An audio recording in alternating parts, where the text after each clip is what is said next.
All right, good morning, everybody. Today is Shabbos Daf Kuf Tes.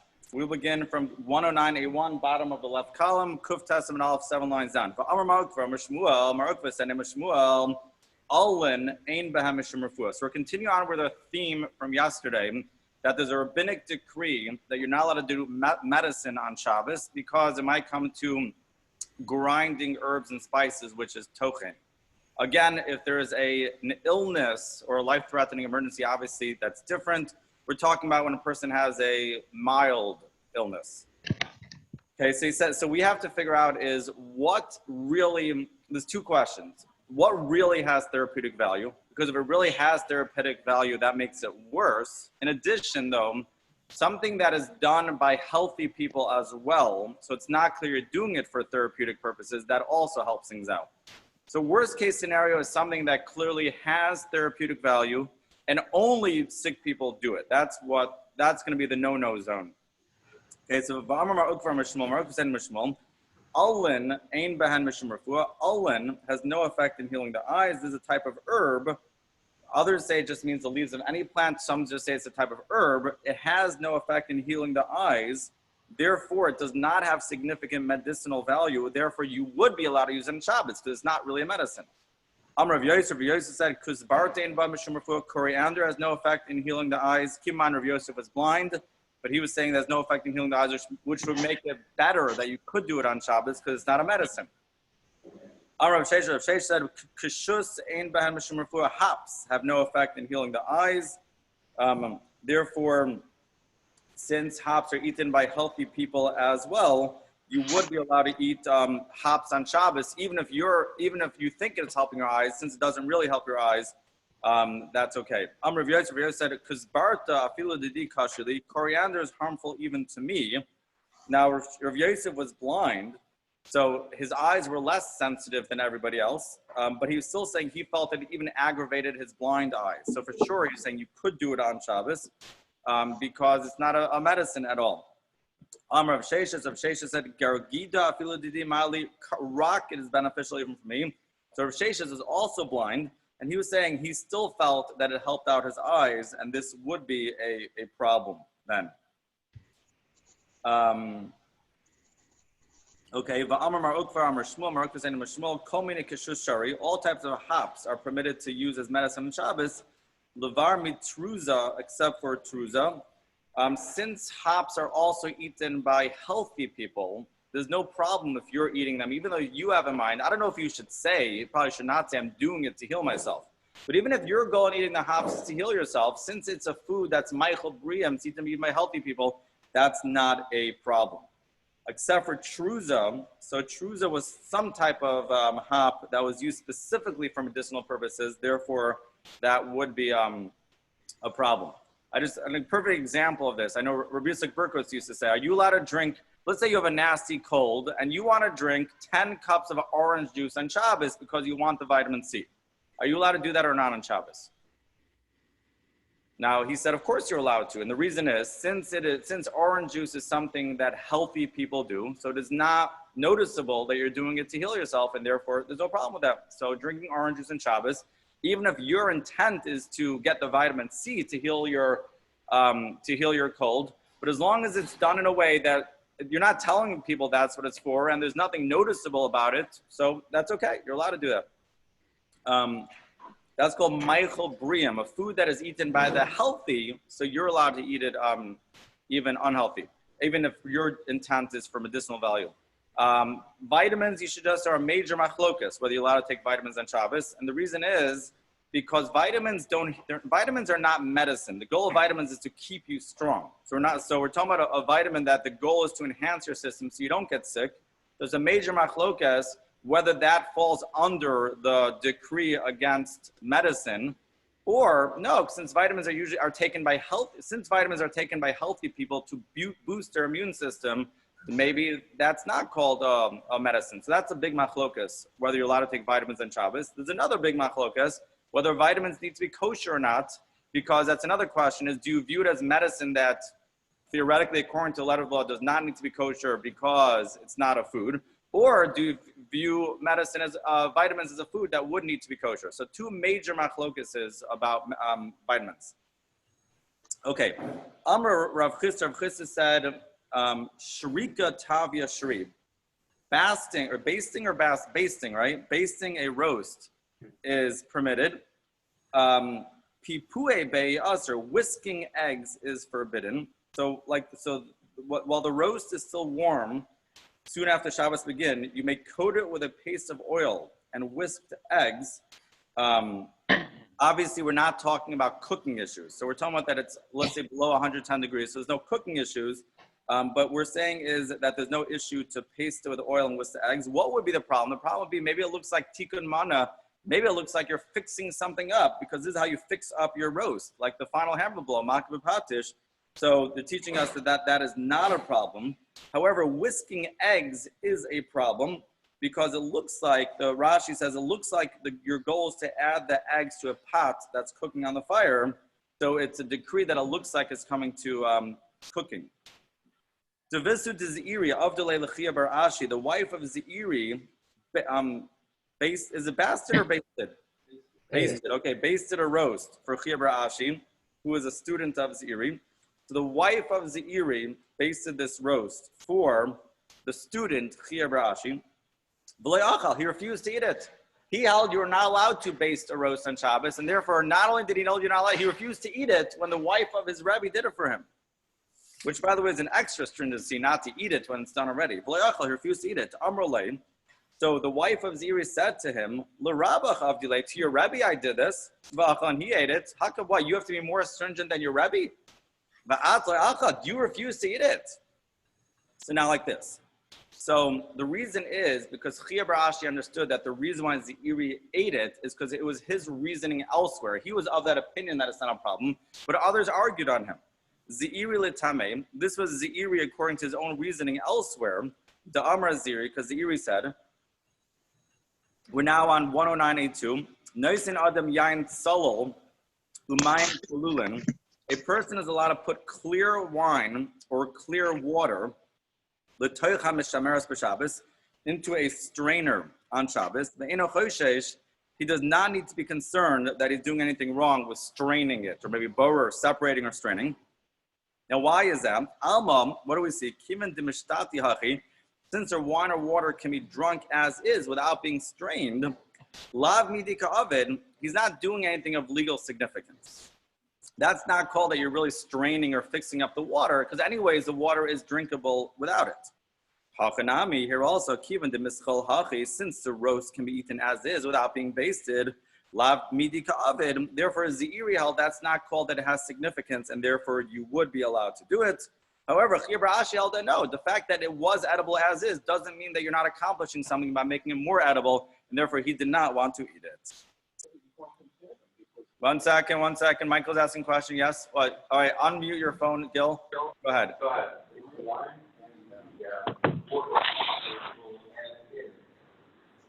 They can't be improved, but I think basically would improve them. Michael's asking. I'll hear him. Hear that phone? Yeah, it's not working. It's too much echo. You're gonna get an echo. Yeah, I forgot. Mute it quick. Mute it. We're gonna get a massive echo. I don't know. I will have to come up with another plan. Carrie, you'll let us know your recommendations. Already have it. I have a plan, but we'll talk at the end. I'll tell you what to do. Okay. All right, everybody. We're working on it. I couldn't hear clear. Carrie said we have a plan. So what's the question? Michael's question was.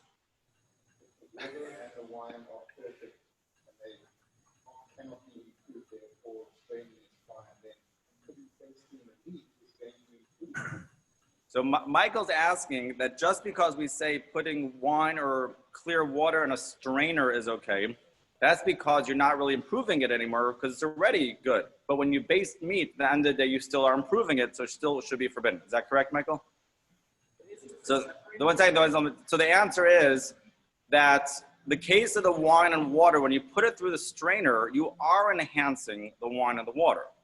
But since it's already good to go, making it better is not a problem according to Zeiri. So that's the exact same case of the basting, where the roast is good to go, but you're making it better. Zeiri held that's not a problem of fixing something up. This is, by the way, a big discussion. Are you allowed to strain water on Shabbos? which Gil was asking. So in general, let's say the Brita filters, those filters, they say you are allowed to, as long as the water is consumable as is. So they say what you're taking out of it doesn't have such a legal significance. In addition, the fact that you can't really see what you're taking out of it, we have another concept that what you can't see doesn't always exist from a Jewish rule of thought. But I think they do say if your water is not drinkable as is, and therefore you have to filter it, that's not so simple that you're allowed to filter that on Shabbos. But if Rabbi, can you make hot tea? What? Don't people make hot tea? They get hot water out and they put a tea bag in it? Are you asking I don't do it, but I'm just asking. Are you asking a straining question or a cooking question? Well, straining. But I guess that would be cooking it too, right? Cook. So your tea bag we've discussed in the Shabbos kitchen. You would have to avoid the cooking issues. Yeah. You mean straining the tea out of the bag? Yes. We'll see about that. Let's talk about that when we get to the halacha of separating. Okay. I asked cooking water considered cooking. Andy wants to know why cooking. This is not related to this Gemara. Andy wants to know why boiling water. Oh, according to this Gemara, why is boiling water called cooking? Excellent point, Andy. And that's what we've seen. You always have to look for the enhancement. The enhancement of food is that it goes from raw to cooked. The enhancement of a liquid is you want a hot liquid. That is improvement. And that's why we've seen that if you heat up a liquid and then it cools down, you're not allowed to heat it up again because the whole enhancement was the heat. You've lost an enhancement. So that's why by liquids, you're not allowed to recook the liquid because the enhancement is the fact that it's a hot liquid. That is enhancement, the fact that you want a hot liquid. That's how you enhance the liquid. But how about that?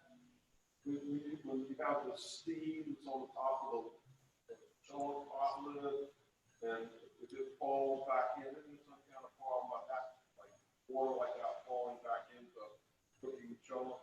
And what's your question? That's cooking it, but that's like an allowable cooking. Andy wants to know if heating up water is a problem on Shabbos.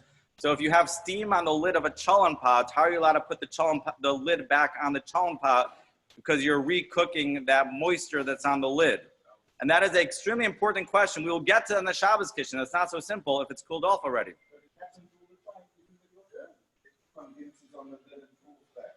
Well, what are you doing? Everybody's here asking because now that we've just discovered that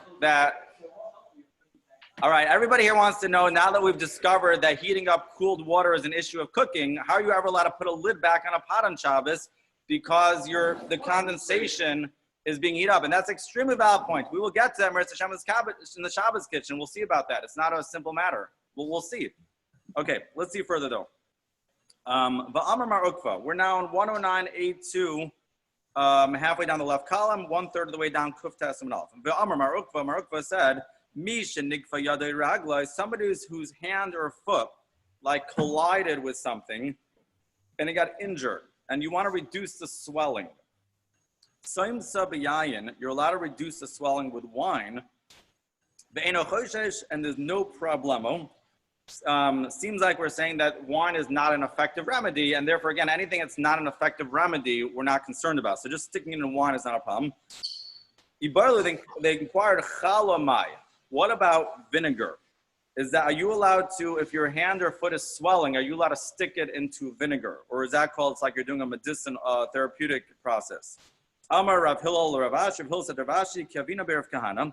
When we were in the yeshiva of Kahana, Amri Chalalai, he used to say, they said that vinegar is not allowed. So you're not allowed to stick your hand in vinegar that's swelling, because that's a medicinal process.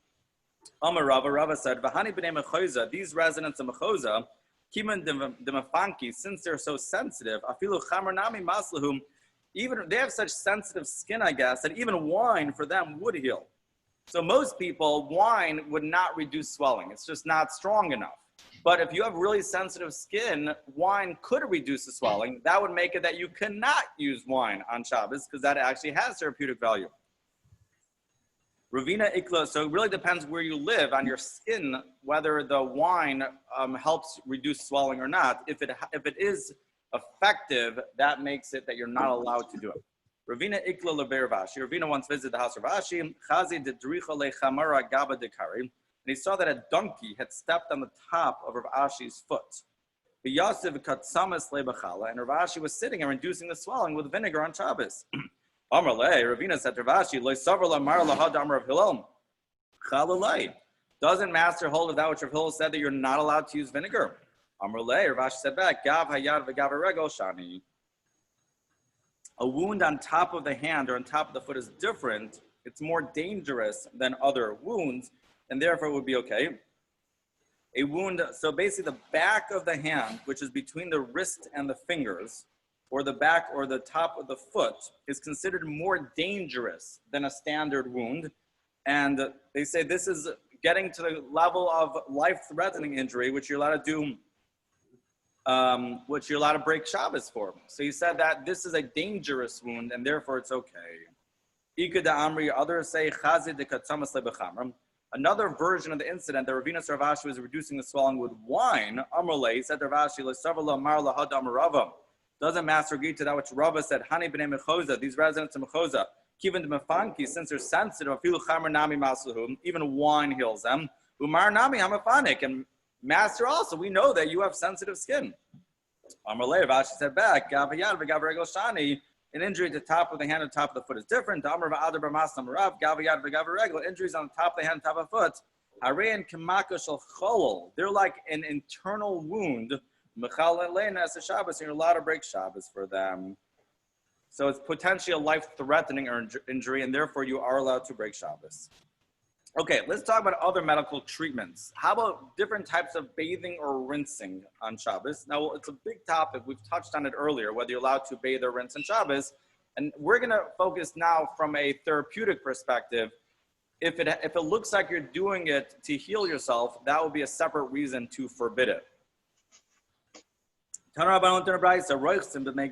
allowed to bathe in the waters of Gerur. These are mentioned in the Torah. They were salty, but you are allowed to bathe in them. Since healthy people bathe in them, it's not evident you're doing for medicinal purposes. That's how some learn. Others, the Rebbeinu Chananel and the Rashash say we're talking about waters. These waters were hot springs. So again, it's either going to be spring, it's either salty water or like spring water. Again, there's a separate issue of bathing on Shabbos, which we're not getting into. We're attacking this from a therapeutic perspective here. The Mei Chamsan. And you're allowed to bathe in the waters of Chamsan. This was a mill from Tiberia. B'mei Asya, in the waters of Asya. Uvimei Tveria, in the waters of Tveria. These are known as the hot springs of Tveria. We still have these nowadays. I've been there. I don't know who's been there, but you can go to Tveria and there's hot springs coming out of the floor, out of the ground. These you would be allowed to bathe in because they're not clear for medicinal purposes. People do them even when they're not sick. You're not allowed to bathe in the Great Sea. Now, the Great Sea has two different meanings as we go through Gemara. Either it means the Mediterranean Sea, or it means the whole body of water that surrounds the world, which means all the oceans that are interconnected. Rabbi. Yes. I can't go in my salt pool on Shabbos for therapeutic reasons. Your pool? No. It's not going to be a medicinal issue because people go swimming in your pool even when they're not sick. However, there is a separate issue of you're not allowed to actually go swimming on Shabbos. Right. I'm just talking about if I laid it, got in there for therapeutic. What do you say? If I just stepped in and just not swimming, but. Well, it's not simple because it's a separate issue. Meaning from our Gemara's perspective, you would be allowed to go in your pool. There's a separate issue of bathing on Shabbos. So which we'll talk about separately. It had to do with, we saw this, it had to do with the decree that the rabbis made because the bathhouse attendants used to heat up their bathhouse on Shabbos. Therefore, the rabbinic decrees about bathing on Shabbos in general. So it's two separate issues. I don't want to mix the two. Okay. You were talking about from a therapeutic perspective. Right. Your pool would be fine since people go in your pool even if they're not sick. Therefore, that's not recognizable that has anything to do with sick. It's a separate issue. So therefore, I'm saying don't come out with practical halacha from this Gemara because there's a whole other set of issues that have to be addressed, which is a bathing issue. It would be more admissible to go into the hot springs because they are sometimes used for medicinal purposes. That would be like taking medicine because you have to. Andy wants to say hot springs of Tveria should be worse because people go for medicinal value. The Gemara says, though, since many people do go even if they're not sick, therefore it's not a problem of therapeutic on Shabbos. Okay, but you're not allowed to go in either the Mediterranean Sea or the oceans. We'll have to see why, what the problem with that is. You're not allowed to bathe in water that was used for soaking flax. This is repugnant water. The only reason a person will go into this is for therapeutic value. You're not allowed to go in the Sea of Sodom, which is the Dead Sea, because the only reason people will go in would be for therapeutic purposes. Now, even though the Gemara we saw yesterday did say, remember we had the story where two people were walking along the Dead Sea, and they said you are allowed to wash with it. There we're talking about that if you remove the water and wash yourself, that is okay. But to actually bathe in the sea itself, they say that is recognizably doing for therapeutic value. I don't know how this would apply nowadays, because many of us have been in the Dead Sea, even nothing to do with being sick. The Dead Sea is now a tourist attraction that people like going into just to hang out. So at least in the Gemara's times, if you're going into the Dead Sea, it means you're sick and you're trying to heal something. So I don't know if that would be the same thing nowadays or not. If Franklin Roosevelt was Jewish, he would have been allowed to go to perform slavery. He said that was the only place he could get any relief because having polio, his legs were very painful.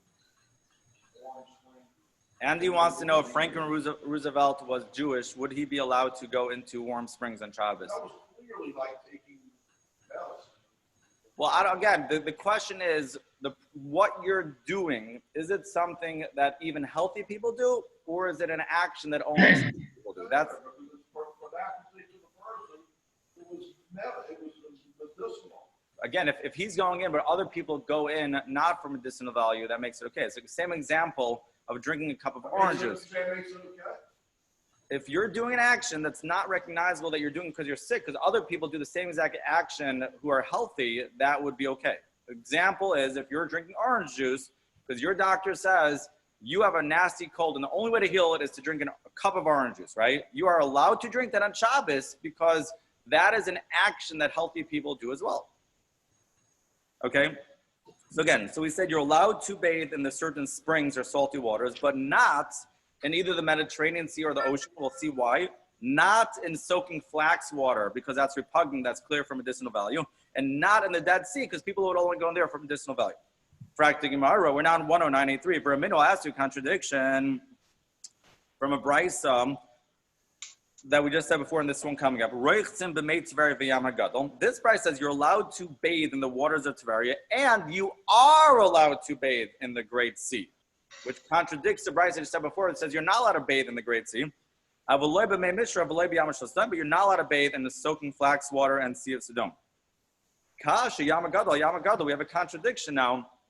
First brisa says you're not allowed to bathe in the Yamagadol. Again, the Yamagadol is either the Mediterranean Sea or it means all the oceans that surround the world. And the second brisa says you are allowed to. Rabbi Yochanan said, look, it's not a question. Haramei or Rabbi Yehuda? It's actually going to be a machlokus between Rabbi and Rabbi Yehuda whether you're allowed to bathe in the Yamagadol on Shabbos or not. Basically, we're going to see that Rameir holds that the Great Sea has the same status as all the other seas, and therefore, just like bathing is permitted in all the other seas, will be permitted in the Great Sea. Rabbi Yehuda holds the Great Sea is different than all the other seas, and therefore, even if bathing in other seas is permitted, it would not be okay in the Great Sea. We're going to see now a big machlokus whether the Great Sea has the same status as other seas or not. Now, again, I want to point out there's a big machlokus what the Great Sea means. So I'm just translating the words. Yam HaGadol means the Great Sea. It'll either mean the Mediterranean or it'll mean the oceans. Now, many will say that in this Gemara, we're talking about the whole body of water, like, okay? So they do say that it seems that our Gemara is going with the definition of oceans, okay? Now, the Tanan, as we learned in the Mishnah, Kol hayamim kimikvah. All the seas are like a mikvah. Now, the word mikvah has two meanings as well. The word mikvah, so there's two types of ways. If you need to immerse yourself, to cleanse yourself, there are two types of ways you can immerse yourself, which is you can go into a standing body of water, or you go into flowing water, which is a spring. So a spring is okay to be flowing. If you have a body of water that's not a spring, and it's zeichel and it's moving, that would disqualify it. So there's two types of mikvahs we've seen about. You can have a spring, which is meant to be flowing, and that's okay if it's flowing. If something is called as a mikvah, the word mikvah means just a body of water, that cannot be flowing. So for example, the mikvah that we have that we use, that's not a spring. Therefore, that's a standing body of water that's not allowed to be flowing. Now, certain types of purifications need to be in mayim chayim, and living water, which means a flowing spring of water. So this Tana is going to hold that all the seas, which would be the oceans, the inland seas, like the Sea of Galilee, the Dead Sea, the Caspian Sea, have the status of a mikvah, and therefore, if the seas have a status of a mikvah means gathered water, then it would only be okay if it's not moving, which would mean that the water would have to be collected like with some barrier and come to a standstill.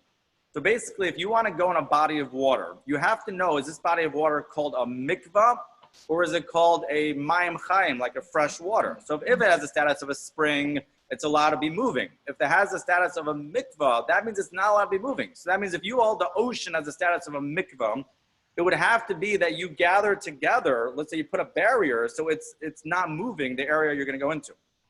It's like this. It's not, as we learned in the Mishnah, kol hayamim k'mikvah. All the seas are like a mikvah, which would mean that they only work in standing water, not moving. And also, there are certain types of purifications that require a spring water. That means the oceans would not count for them. Shenamar is written, kol ula mikveh hamayim kar yamim. And the mikvah of water, here means the gathering of water, he called the seas. Divrei Meir, these are words of Meir. So Meir says, if you look at the Torah calls the oceans, the seas, it calls them a mikvah. That means if they're flowing, they would be disqualified. Rabbi Yehuda says, Yam HaGadol k'mikvah. Specifically, the Great Sea is like a mikvah. V'loi namar yamim, and it says seas, ela sheyesh ba mine yamim harbe, because it contains many kinds of seas, which is basically, again, this is talking about all the oceans. Rabbi Yehuda says only the oceans are called the mikvah. Why does the Torah call them yamim in the plural if it's all one big ocean?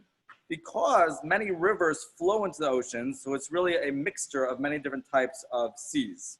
And the Gemara elsewhere says a fish that comes out of the Sea of Akko doesn't have the same taste as the same fish that comes out of Aspamia.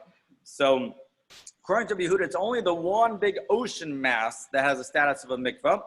And it's called seas in plural because a bunch of little different rivers that flow into it. So according to Rabbi Meir, all the seas are like a mikvah. According to Yehuda, only the Great Sea has a status of a mikvah. Okay? Again, v'lo nemer yamim, and it says seas, ela sheyesh ba mini yam harbe, because it has many kinds of seas. Rabbi Yosef says, kol hayamim mitarun b'zoichlin, all the seas can purify while flowing.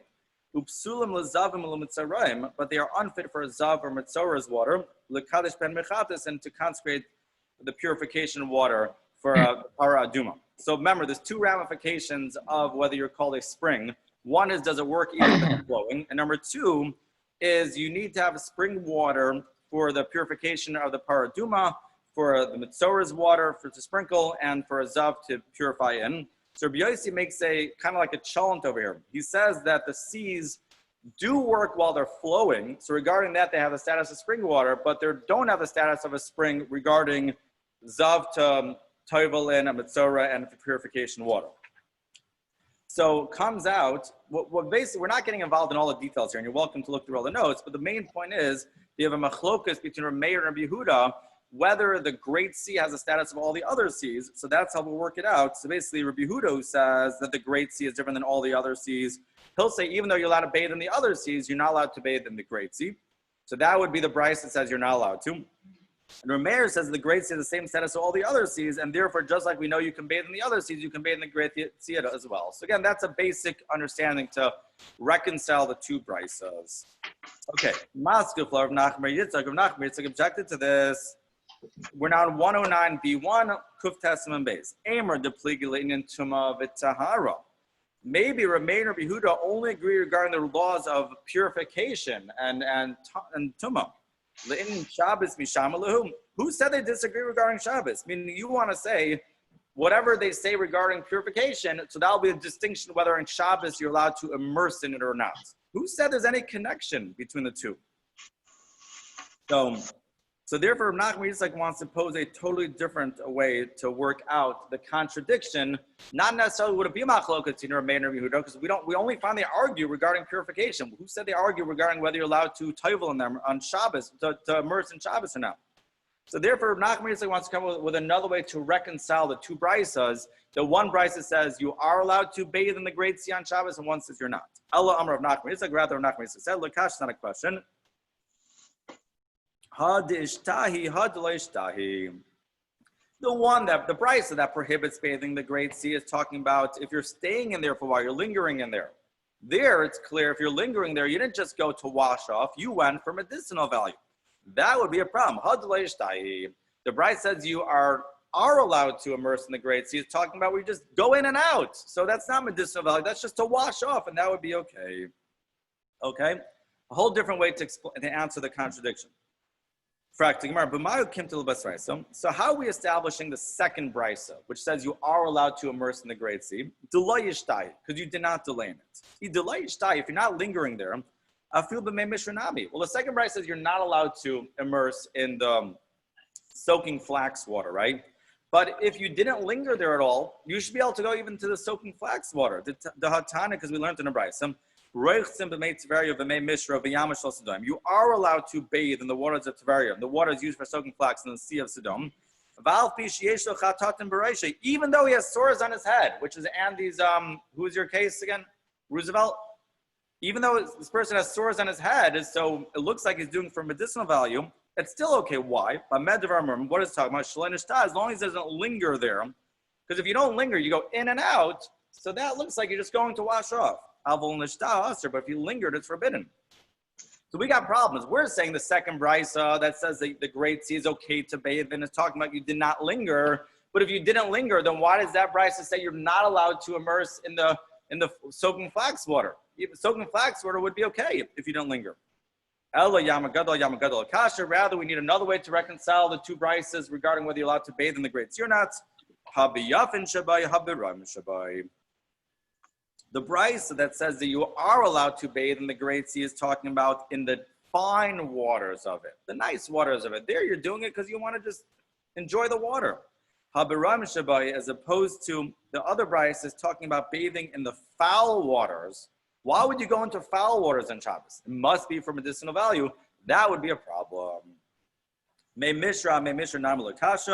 The contradiction regarding the soaking flaxing water, and the soaking in the water that the flax was soaked in is also, in fact, the first two brises say you are not allowed to, and the third brise says you are allowed to. The first two brises are talking about if you linger in it. The third brise is talking about if you don't linger, then it will be okay. Okay, so bottom line is we have all these different approaches. The basic understanding is the act you're doing recognizable, that you're doing it for medicinal purposes? If it is, then that would be a problem. If you're doing it in a way that even healthy people do it, and there's nothing recognizable about your act, that you're doing it for medicinal value, that would be okay.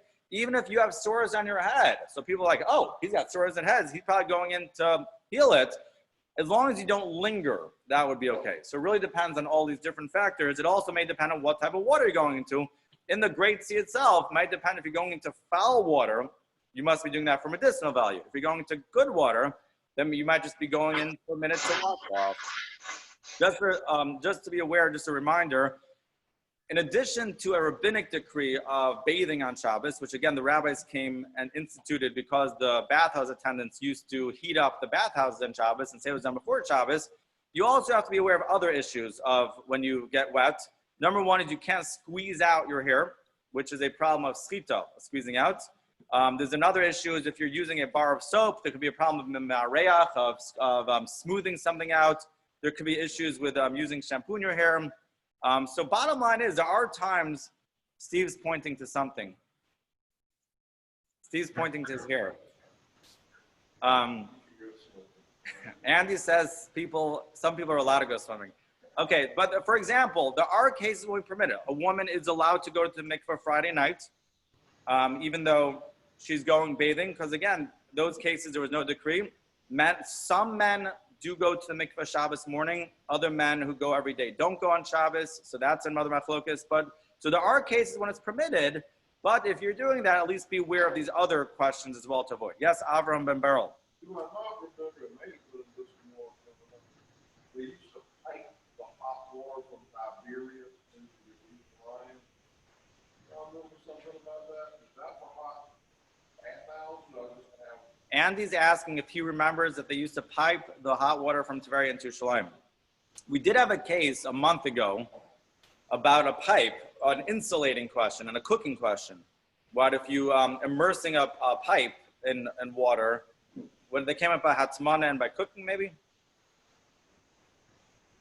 I don't know. Were they allowed to, if you pipe hot water from a natural hot water source that's always hot, could you use that hot water for beneficial things in the house? Andy wants to know if you pipe hot water from a hot water source, are you allowed to use that water? Not cooking, it's like always the same thing. You're allowed to use hot water on Shabbos. Now, if you're not soaking with it, let's just say, some people do this. Some people have a basin of hot water. Yeah. You fill it up with hot water before Shabbos and use it to wash the dishes on Shabbos. So the only reason why we're not allowed to turn on our hot water pipes on Shabbos is because we're cooking. Because when you turn on your hot water pipe, it creates an intake where cold water comes into your tank. And when that cold water comes into your tank, it bumps into the hot water. So you're actually cooking the cold water with that hot water in a Kli Rishon. Theoretically, if you have a basin of hot water that you filled up before Shabbos, as long as you're avoiding any cooking issues, I don't see any issue with that. Again, bathing in it or rinsing body parts in it could be more severe because of that bathhouse attendant decree. But just utilizing hot water is not a problem on Shabbos. You just have to avoid the other issues. Okay, let's talk about other medical treatments, what's allowed and what's not allowed. Now, I just want to read note 10 over here. Very important introduction to this Gemara.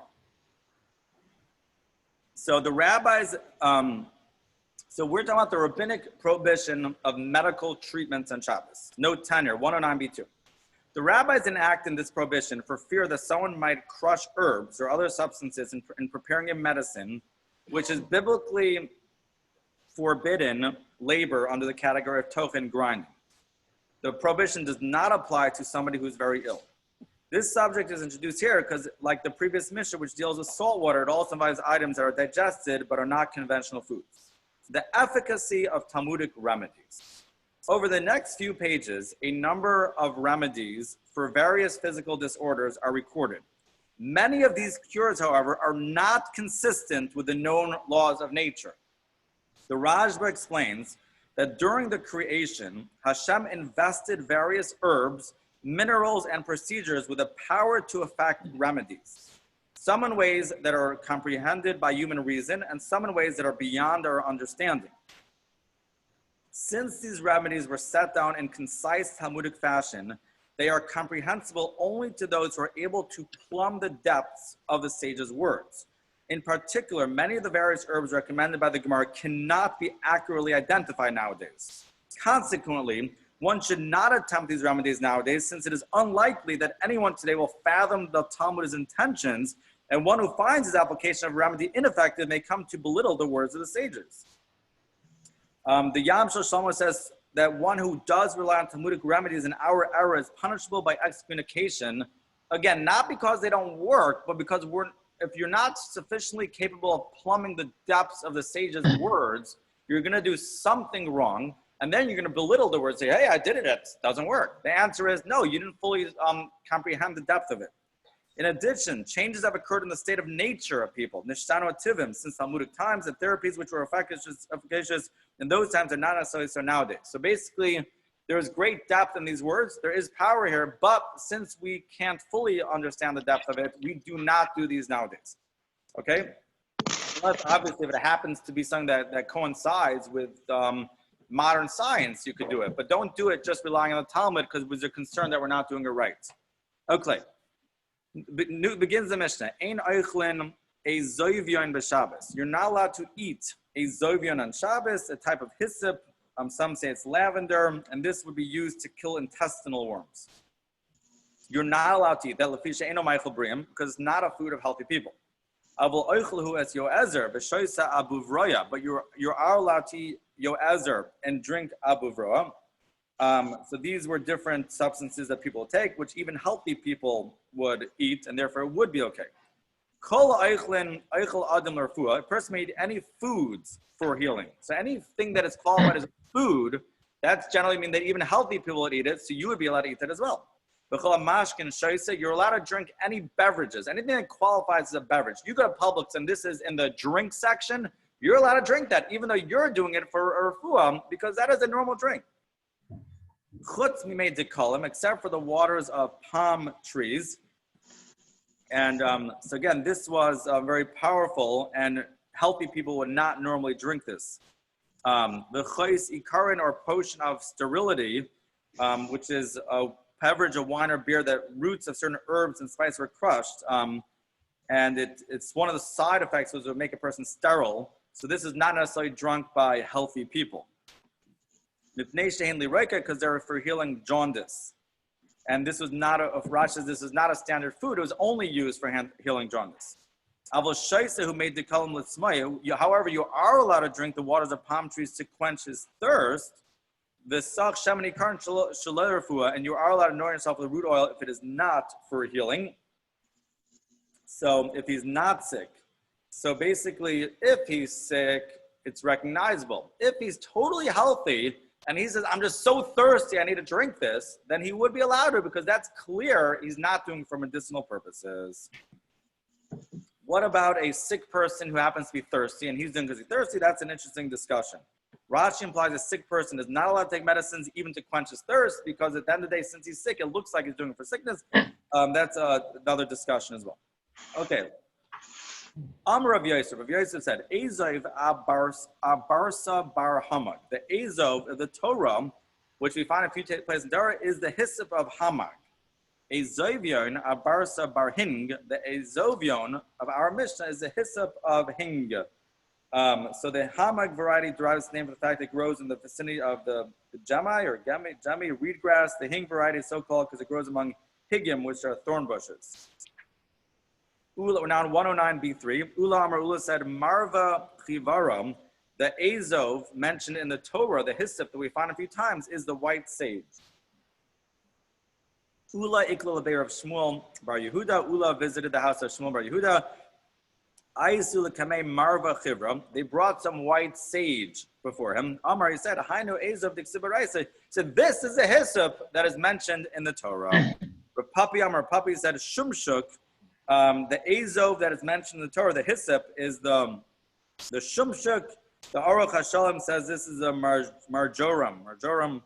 Amr of Yirmiyah Midifti, or Yirmiyah from Difti said, Kivase der Papi Mustaver. It's reasonable to go like her Papi, who says the shumshuk. The Tanan, as we learned in the Mishnah, when it talks about the hyssop, and this is in Paro, which talks about the process of the Para Duma, which you would sprinkle the ashes of the red heifer on somebody's tummy. Mitzvah's Azov Shleisha Kalach, and the mitzvah of the Azov, the hyssop, requires 3 stems of the plant, Uvahan Shleisha Givolin, and there are 3 capsules on them. V'shumshuk hu demishtab chahaki, and the shumshuk is the only one of the aforementioned herbs that is found like that has 3 capsules on each stem.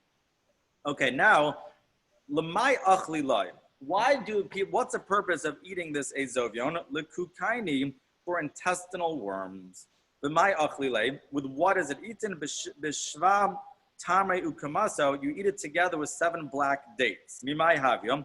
What is the cause? What causes intestinal worms? Mikimcha de sa'ari comes from eating barley flour, dechalafale arban yamin, which is 40 days old. Aval oichel hu es yoezer. However, you are allowed to eat yoezer. My yoezer, what is yoezer? Pusnuk, it's penny royal. That's okay, because even healthy people eat that. Lamai achlila, what do you eat penny royal for? La'arkasa, for worms in the liver. B'mai achlila, what do you eat this with? B'shava tamrei chivrasa, with 7 white dates. Mimai havya, what do worms in the liver come from? Mi umsa umaya liberikana, comes from eating raw meat and drinking water on an empty stomach. Umi bisra shamna liberikana, from eating fatty meat on an empty stomach. Umi bisra detara liberikana, from eating the meat of an ox on an empty stomach. Me amguza liberikana, from eating a nut on an empty stomach. Umigiri derubia a liberikana, from eating stems of fenugreek plant on an empty stomach. Umishte maya basrei, and then you drink water after any of these foods. The Eloi, and if not, which means if you don't have pennyroyal, or if you ate it and it was not effective, livla tachli chivarasa, swallow white cress. The Eloi, and if that doesn't work, leisiv betanisa, he should fast. This is this person who has worms in the liver. So Leisi B'tanisi should fast. V'laisi Bisr Shamna, they should bring fatty meat. V'lishadi Agumre, throw it on the burning coals. V'limitz Garme, should suck a juicy piece of meat. V'lig Machal, and sip vinegar. V'ikadar Mechal Lois. However, some say you should not take vinegar. We shouldn't kasher the kavda because vinegar is harmful to the liver. And if that doesn't work, what do you do to get rid of worms in the liver? Laisi gurda da sinta, bring the bark of a bush to grida meloilis atoy that have been peeled off downwards. But not peeled upwards. Dilma nafki adibu pume, lest the worms come out through his mouth, which means the worms exit in the same direction the bark was peeled off the bush. So if it's peeled up, that means the worms will come out of his mouth. You don't want them. The bark should be boiled in beer at twilight. Or it means that boiled at the house of your neighbors. It should not be boiled in the patient's own house because the odor is harmful to him, Rashi says. The next day, we should close this person's nostrils, or it means his orifices, so he doesn't smell the harmful odor. Others say it means you should block his ears and nose, so the potion does not escape through there, Rashi says. The lishti, he should drink the potion, and when he relieves himself, he should relieve himself onto the stripped part of the tree. He should relieve himself onto the part of the bush that the bark was removed from. Okay. B'shaisin abu vraya, you're allowed to drink abu vraya. My abu vraya, what is abu vraya? Chum tiraya, it's chum tiraya. My chum tiraya, what is chum tiraya? Chutra dichida, it's a solitary staff, which is a species of a branchless tree, Rashi says. Menachem Meishav Nefesh says it could be, suggests it was soaked in a liquid that then the patient would drink. L'may avdila, what do you use this for? Ligiyula, for healing somebody who drank exposed water that might, because we know that mayim galuyim, if you have water that's exposed overnight, or just exposed in an area where there's snakes, you're concerned that a snake drank from it and inserted his venom into it. Therefore, this is what you do to heal from drinking that water. On 109 before Vilay.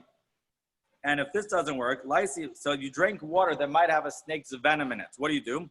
Lysi chamsha kalile, you should bring 5 roses, v'chamsha kisasa deshikram, and 5 cups of beer. V'nishloi kinu bahadi dadi. Boil the 5 cups of beer with the 5 roses. Adekaima anpika v'nishte, until there's an ampik of the potion. Ampik is a quarter of a lug. Until you have that amount, and then you should drink it. Ime de Ravachadvoy Barami, the mother of Chadvoy Barami of the Leilahu Gavra, prepared for a certain man who had drunk exposed water. Chad Kalila, 1 rose, Vachad Kosa de Shichra, together with 1 cup of beer. Shalka Vishkisa, she boiled the rose and the beer together and gave him the potion to drink. Vishagra Tanura, then she lit an oven, Ugrafte, and she shoveled out the oven. She removed the coals from the oven to cool it down somewhat, Rashi says. Then she put a brick inside, and she made this person sit on a brick that was inside the oven. And the poison came out of him in a stream like the green leaf of a palm branch. Rav Avia says, another remedy if somebody drank exposed water that might have snake venom in it, you should drink a quarter of a lug of milk from a white goat. Rav Huna bar Yehuda said, Lysia sroga chalisa, they should bring a sweet esrog, l'chayke, and carve out a hole in it, v'lamalie duvsha, and fill the hole with honey, v'loisva be'milale denura, put it among the burning coals of a fire, so the esrog is cooked in honey, v'leichle, and then you should eat it. That will help fight against the snake venom. Ruchanin says, you should bring urine that is 40 days old, or some say it's urine of a 40-day-old child. Barzina lezibura, drink a barzina of it. A barzina is a very small cup, which is a 32nd of a lug, the Aruch says. So that amount you should drink for a wasp sting.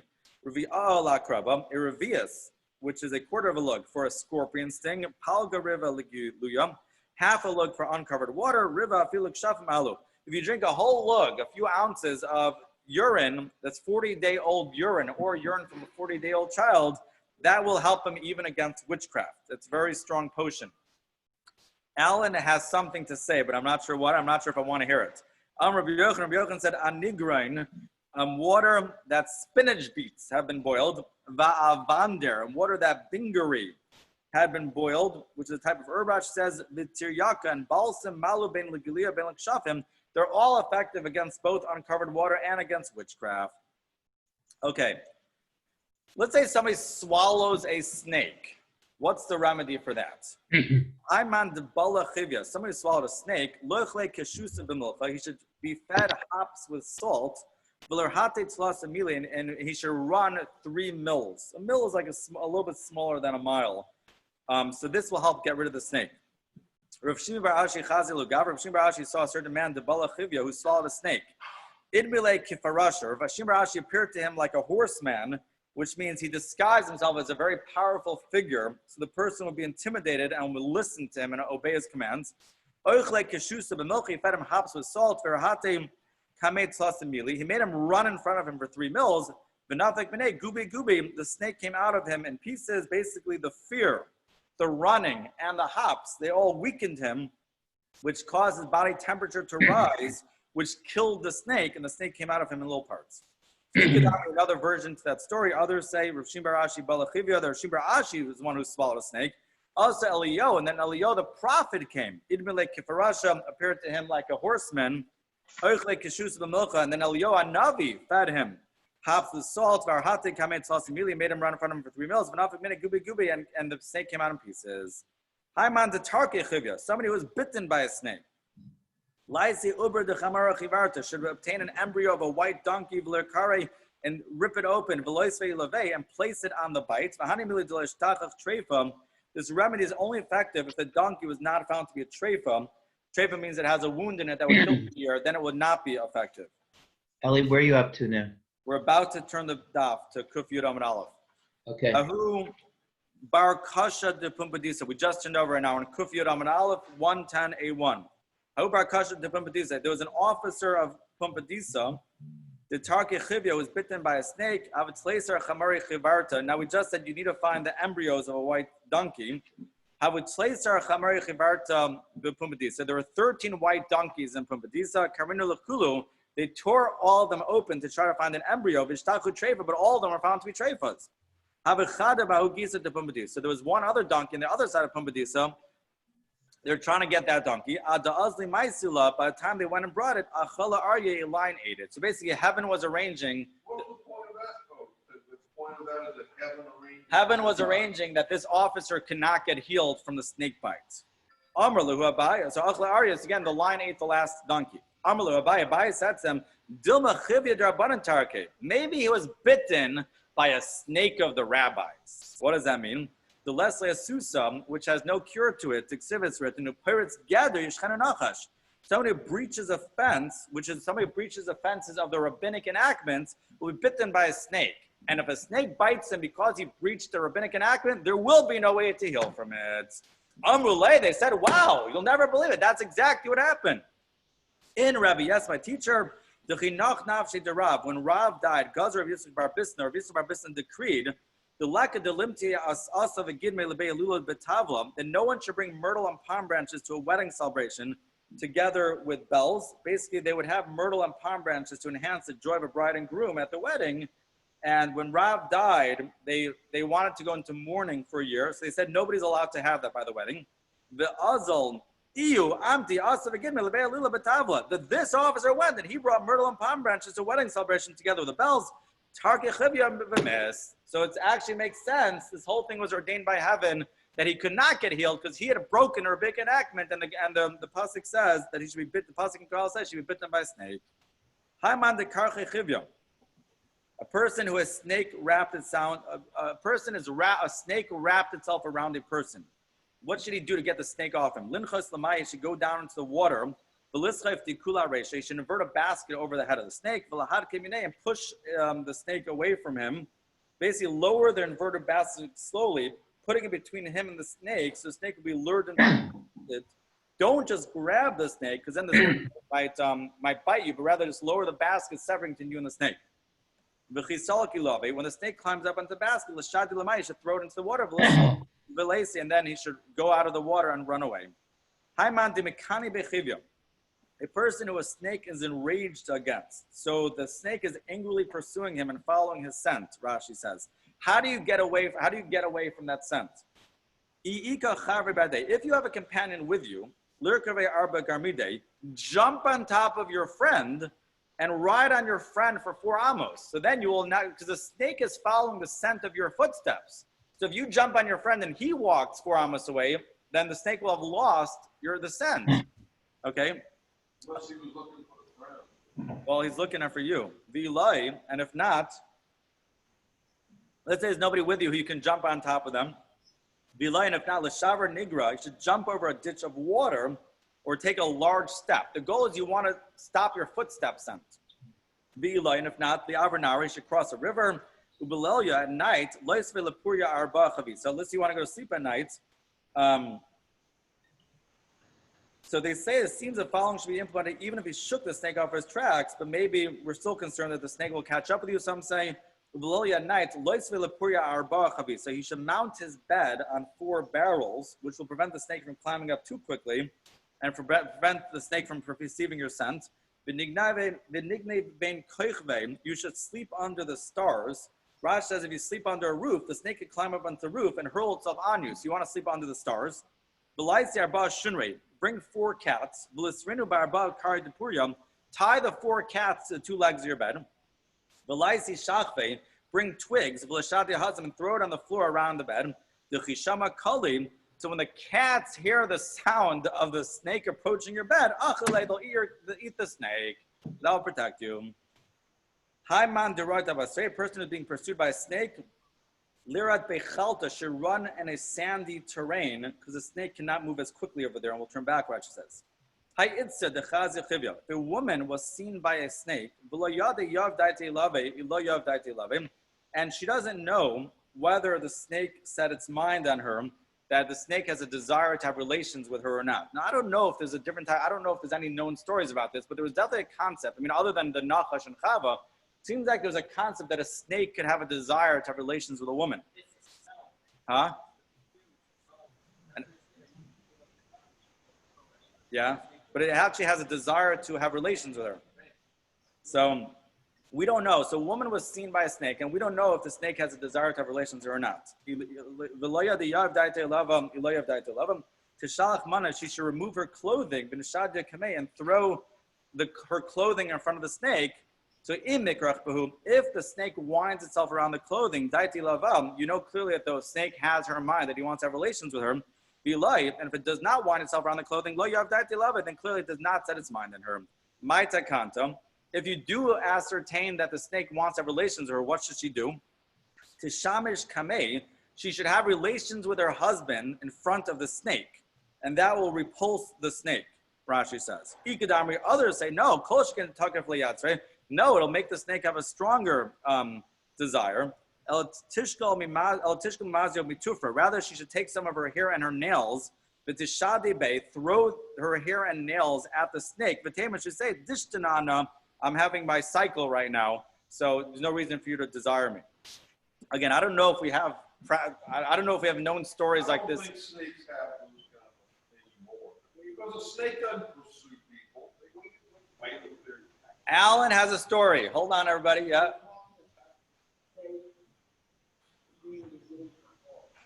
Alan says this Gemara is meant to be understood on a much deeper level, which represents the evil inclination.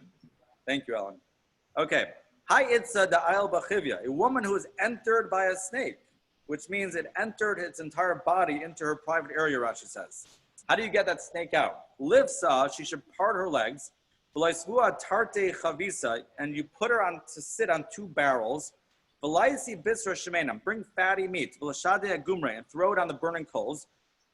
V'laisi agana de tachvi, bring a basket of cress. V'chamra reichasana, bring fragrant wine. V'laisvu hasan, put them there. V'litru kinu b'hadiyadad, you mix the wine and cress together. V'linkait sevasa b'yada, the woman should hold a pair of tongs in her hand. So when the snake smells the aroma, it's going to come out of her. She should then seize the snake and throw it into the fire. Because if she doesn't burn it up, it will go back right into her. Okay, then the Mishnah says, any foods you're allowed to eat for healing, and you're allowed to drink any beverages, because these are called meichel brim. These are things that even healthy people eat or drink. Talking about kola oichlin, when it says any foods you're allowed to eat, even if you're sick. Last year, what's it coming to include? Even including eating spleen as a cure for your teeth. Or eating vetch as a cure for your intestines. And any beverages. What's that come to include? To include water that capers have been soaked, taken together with vinegar. You're allowed to have that because that's still called Michael Briam, food of the healthy. Ravina said to Rava, are you allowed to drink urine on Shabbos? We know urine has certain curative properties. Are you allowed to drink urine on Shabbos? No. He said back, Tanina, we learned in our Mishnah, Kol hamashkin shaisa. Any beverages you're allowed to drink. Now, is urine called a beverage? No. No, it's not.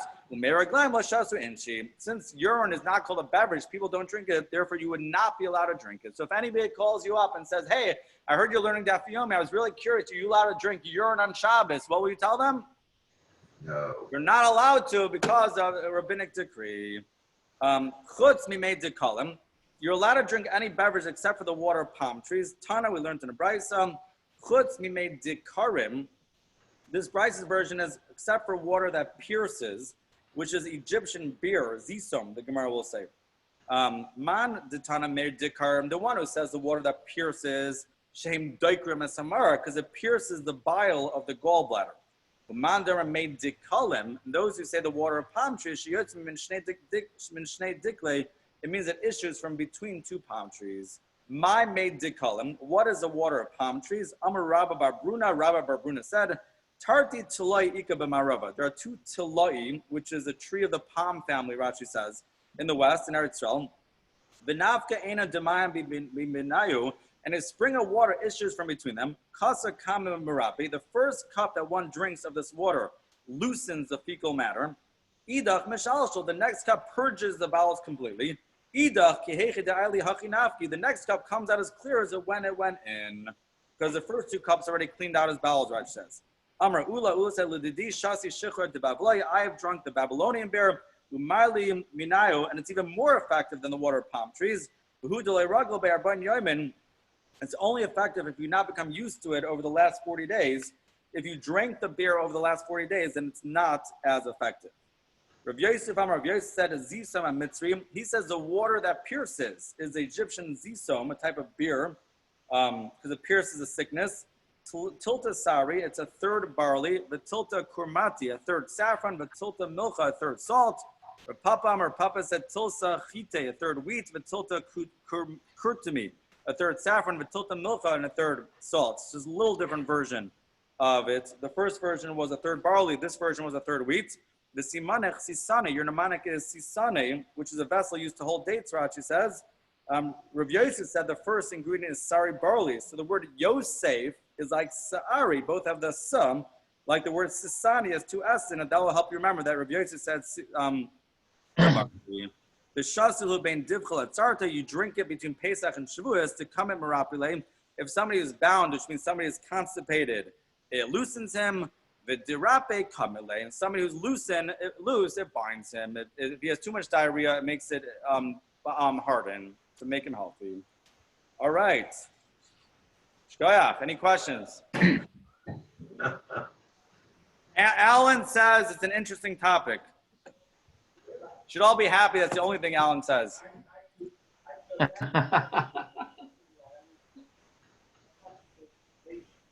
Alan says, as a pharmacist, he will start recommending this to his patients. Don't. Yeah. Just tell him to drink a cup of urine and see what happens. Okay. Okay, all right. So we'll do a little Shabbos kitchen here. Yeah. Gary's asking a question, huh? Gary wants to know what, because urine has healing properties. So they would actually drink urine to heal themselves in Talmudic times.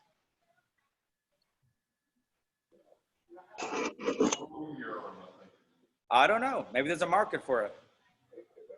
Well, so there is. I did see a show once where, I think this is true, there's some country where they strain urine and get the water out of it, and they make drinks out of it. I did see this somewhere, that there's some country. That's called an astropump. That's how they fresh water.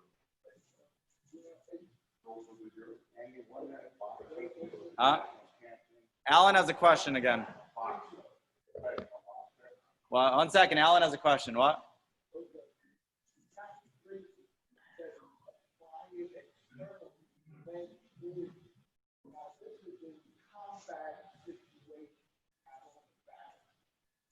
Alan says that it is known that in combat situations, urine was used to cleanse wounds.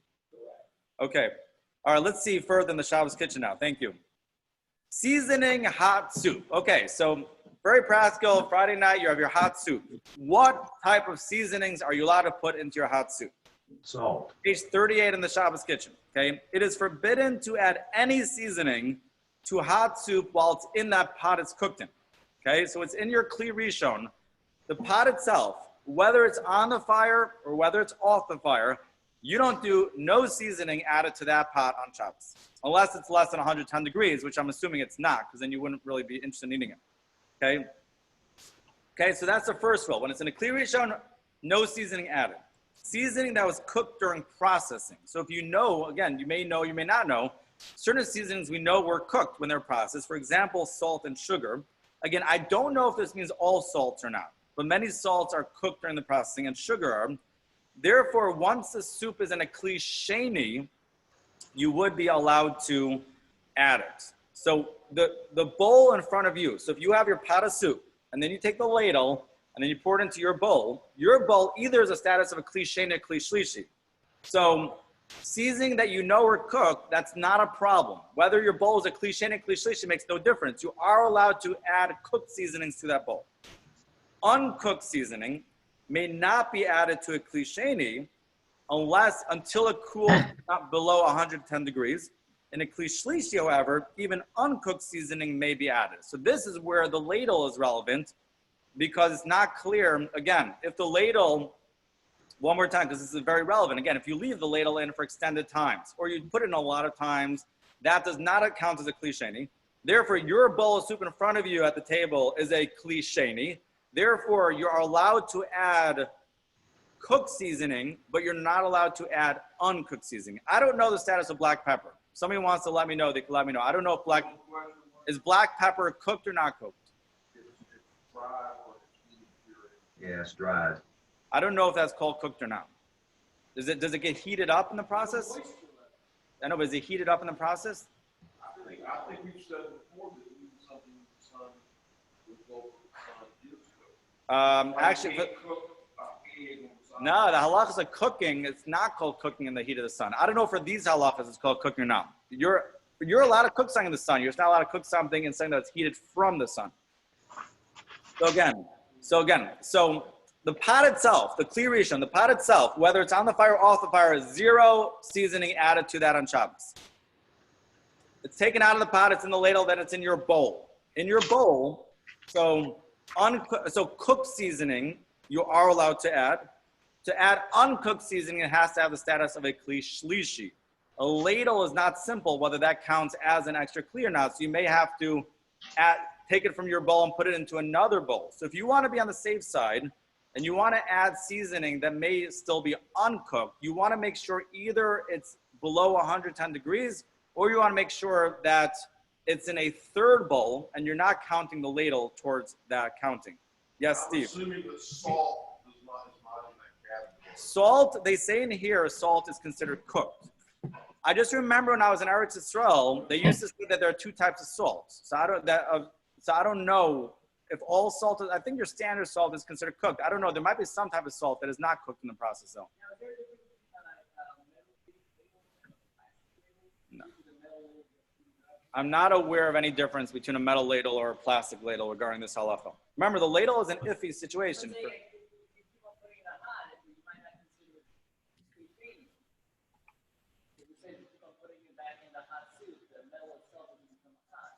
Plastic also, I don't know if that makes a difference.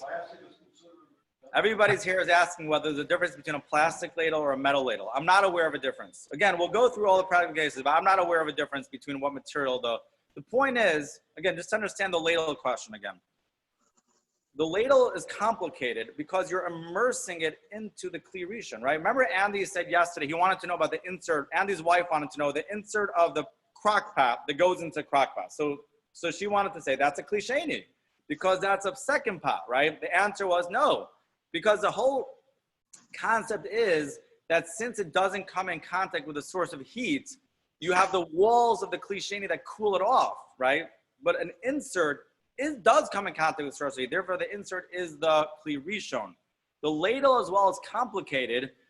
Do the walls of the ladle cool it off if the ladle itself is coming in contact with a source of heat when you're immersing it?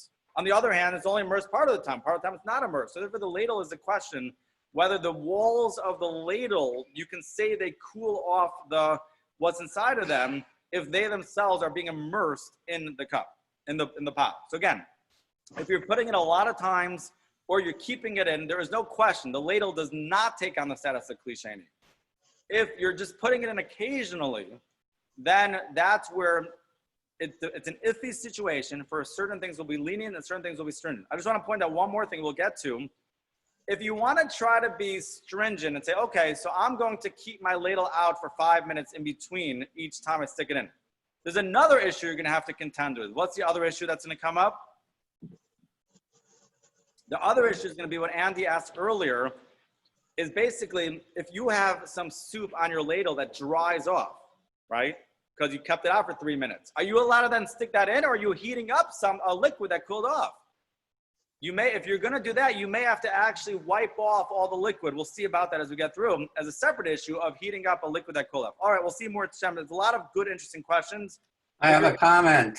Yes. In the process of ladling something out from one container to another, when you begin in your first spooning out, your ladle would be cooling, but as you keep ladling and ladling, your ladle will become a kli rishon.